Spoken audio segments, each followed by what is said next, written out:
3లో ఈ మెడిటేషన్ లో రావడం జరిగింది.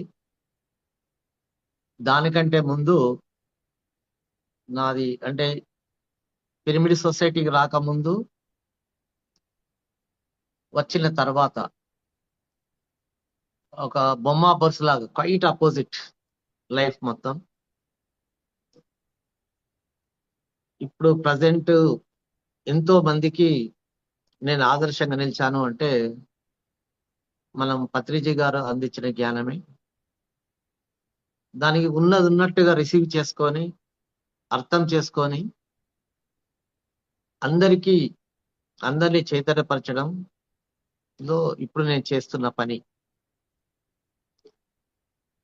పత్రిజీ గారు చెప్తారు ఎప్పుడు, నేను కొత్తగా ఏమి చెప్పట్లేదు, పూర్వం ఋషులందరూ అంతా చెప్పి ఉన్నారు, దాన్ని సరిగ్గా అర్థం చేసుకొని ఇప్పుడున్న స్థితిలో ఆ లెవెల్ దిగేసి మనము ఈ జ్ఞానాన్ని అందిస్తున్నాము అని చెప్తారు. అలాగే ఇప్పుడు